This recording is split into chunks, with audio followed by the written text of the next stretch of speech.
हाय मोरे रामा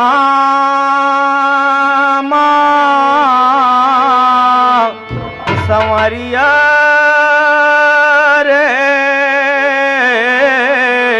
ओ भोले जोगिया हो राम।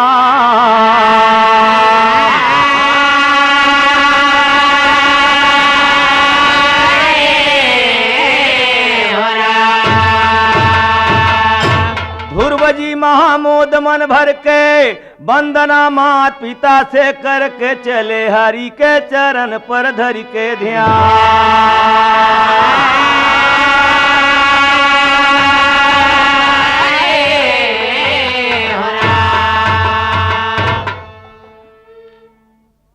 हम जाबे तप करनवा सुना ध्रुवजी 5 वर्ष के जब रहले ललनवा। हम जाबे तप करनवा सुना 5 वर्ष के जब रहले ललनवा। हम जाबे तप करनवा।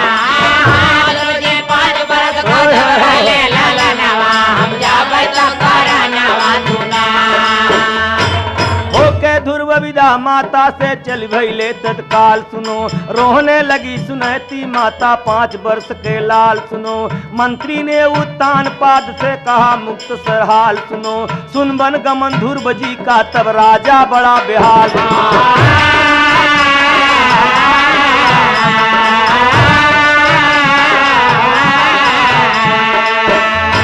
अरे राजा छोड़ सिंहासन आए आके भली बात समझाए विनती मान लेता तू हमारे ललनवा। जाबे तब करनवा विनती मान लेता तू हमरे ललनवा। हम जाबे तप करनवा। विनती मान लेता तू हमरे ललनवा। हम जाबे तप करनवा सुना। पिताजी कहा कि बेटा 5 साल की अवस्था में कहाँ जाबे। कहे नहीं पिताजी राज देने को कहा पिताजी। ध्रुव किया इनकार सुनो।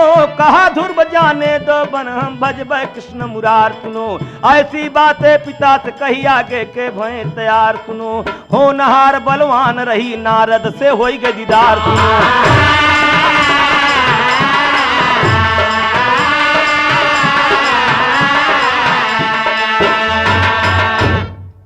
चलते समय ध्रुव महाराज के नारद से मुलाकात होता तो नारद बड़े मधुर में पूछत है नारद कहाँ सुनो एक बात। नारद कहाँ सुनो एक बात।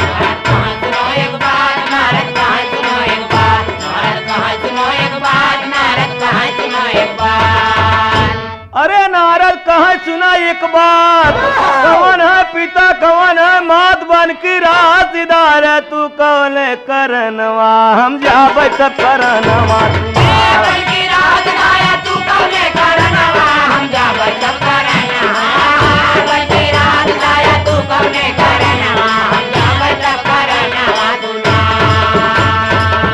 नारद महाराज बोले कि बेटा ये 5 साल के अवस्था में तू कहाँ चल रहे है। तब ध्रुव महाराज बड़े मधुर से बोलत हैं करके दंड प्रणाम ध्रुव जी।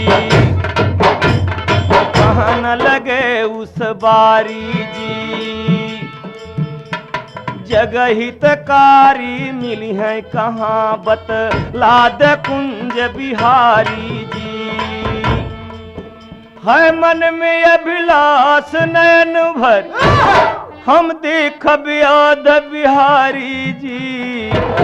पिता मेरे उतान पाद है सुनती महतारी जी। पिता मेरे उतान पाद है सुनती महतारी जी। पिता मेरे उतान पाद है सुनती महतारी। सुनती महतारी जी। सुनती महतारी जी। वाह वाह संगम लाल वाह।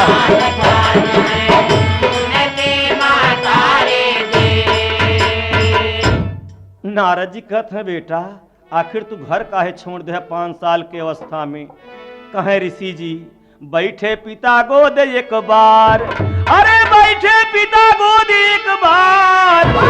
भवा माता दिया सुधार चिंता बारल गोली लग गया मेरे तनवा। हम जाबे तब करनवा चिंता बारल गोली लग गया मेरे तनवा। हम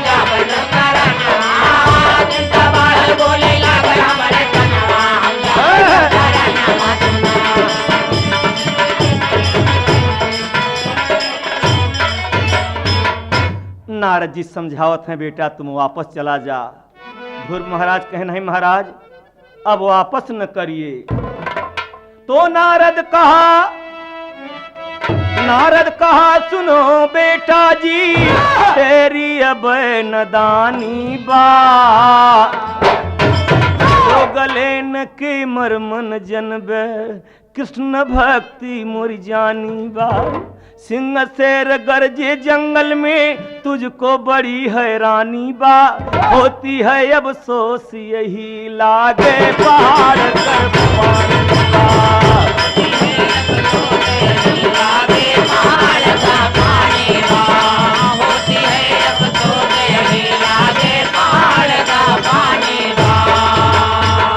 ध्रुव महाराज कहा नहीं महाराज, ध्रुव जी कहाँ लगे हरसाई, हमके देव मंत्र मुनिराई बन की रहा बता द जिनकर बनवा, हम जाबै तब करनवा।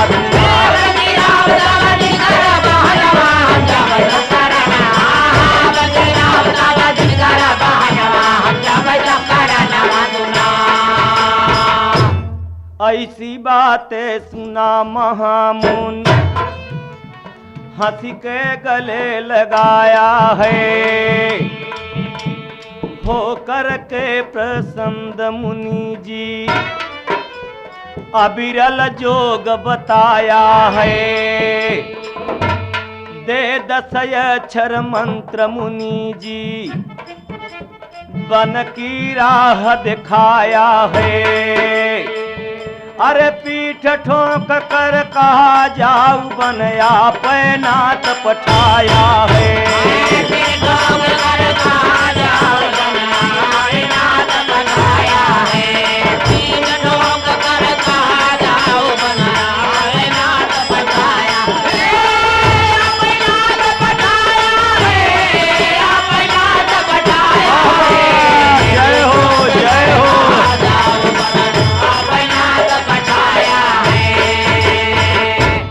बात मान लिया तो जैसा जोग मुनि बतलावाई, अरे जैसा जोग मुनि बतलावाई वैसे ध्यान ध्रुव जी लावाई। जोगी बन के बैठे मार के आसनवा, हम जाबै तब करनवा। जोगी बन के बैठे मार के आसनवा, हम जाबै तब करनवा।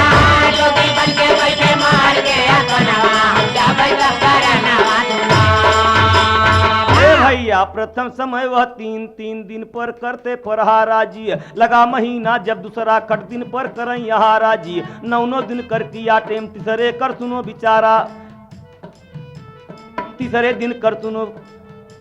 चौथा मास बिताया 5वां मास मौन हो गईले, 5वां मास मौन हो गईले, 5वां मास मौन हो गईले, 5वां मास मौन हो गईले, 5वां मास मौन हो गईले, 5वां मास मौन हो गईले। अरे 5वां मास मौन हो गईले, 6वां महिमा दिवी गईले, 5वां मास मौन हो गईले, 6वां मास यही विधि गईले। सासा बांध दुर्बजी चढ़ा दिए ब्रह्मनवा, हम जाबै तब करनवा।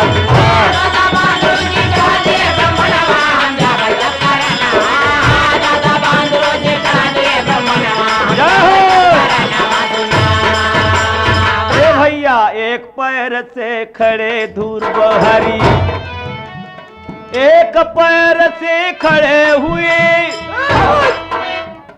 एक पैर से खड़े ध्रुव हरि ऊपर ध्यान लगाए हैं।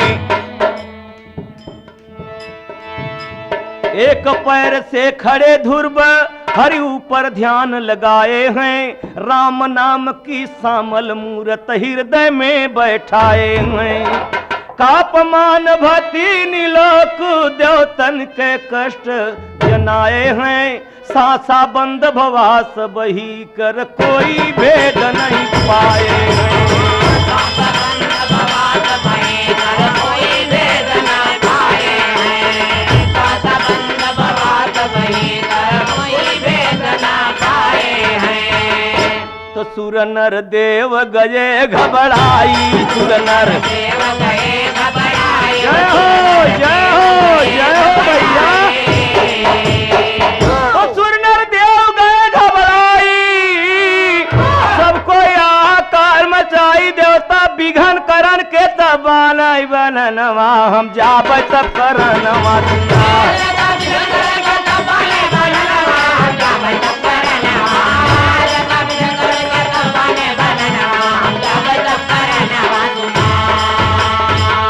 ध्रुव जी 5 साल के उम्र में ब्रह्म ज्ञान मिला नारद ऋषि से।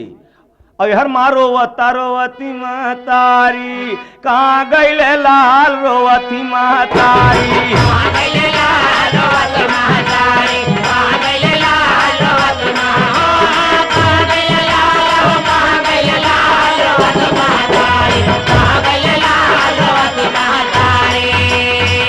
राजा बहुत रानी के समझावे रानी बात एको समझ न पावे राजा से कहीं उठे जिया में बोल रोवती महतारी कहाँ गईले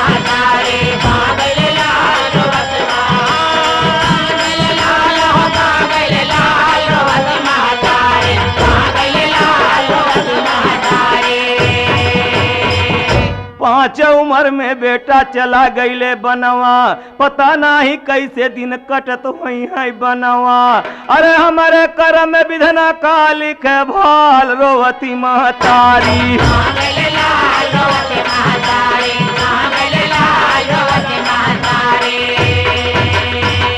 ए भैया भगती और शक्ति का नाही बाटे काना ध्रुवराज बचपन में पाए जब ज्ञान तराना अरे बनी बानी सानी सब देख लीजिए लाल रोवती महतारी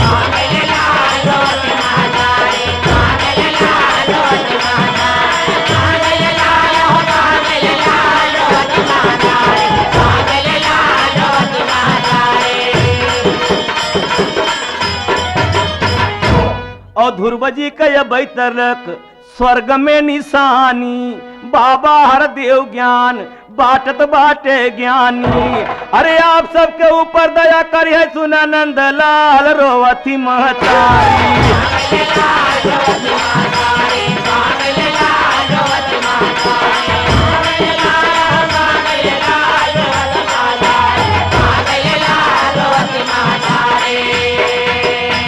और संगम लाल विद्या के समझावाई और लाल जी राम सुमेर प्यार में मिलावाई अरे भागीरथी कहाँ बिगाड़ा जिनताल बजे में महतारी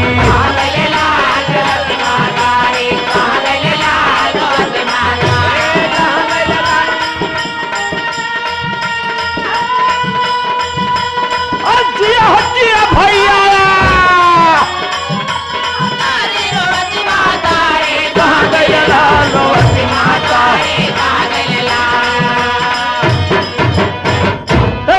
प्रभु जी की माया या परंपार भक्ति बिना पार न होए कोई दिलदार हम जाबे तब करनवा सुना अरे राम कैलाश गावे सतगुरु का घरनवा हम जाबे तब करनवा सुना